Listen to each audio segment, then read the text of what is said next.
కర్నూలు జిల్లాలో ప్రసిద్ధ పుణ్యక్షేత్రమైన శ్రీ ఉరుకుంద లక్ష్మీ నరసింహస్వామి శ్రావణ మాసోత్సవాలు టార్గెట్గా చేసుకుని వ్యాపారస్తులు ధరలను విపరీతంగా పెంచి డబ్బులు దండుకుంటున్నారు. ఆలయ పరిసరాలలో అయితే 2 టెంకాయలు 100 రూపాయలు అమ్ముతున్నారు. ధరలు నియంత్రించాల్సిన ఆలయ అధికారులు చూసి చూడనట్లు ఉండడంతో భక్తులు స్వామి దర్శనానికి ముందు నిలువుదోపిడికి గురవుతున్నారు. ఆదోని మరి అమ్మవాళ్ళు ఆదోనిలో ఉంటారు, నేను కర్నూలు ఉంటాను. స్వామి ప్రతి సంవత్సరము వచ్చి తలనీళ్ళు ఇచ్చి ప్రతి సంవత్సరం టికెట్ తీసుకున్నారా?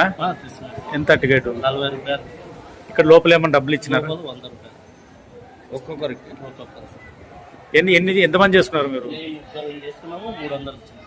ఒక్కొక్కరికి 100 రూపాయలు ఇచ్చి అడగలేదా మీరు? మామూలుగా అయితే అందరు ఇస్తున్నారు, ఏమంటారా ఇస్తామంటారు?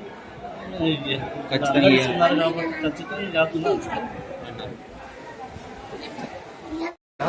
టికెట్కి 40 రూపాయలు తీసుకుంటున్నారు, గుండు చేసేదానికి 100 రూపాయలు తీసుకుంటున్నారు, 50 రూపాయలు తీసుకుంటే లేదంటున్నారు.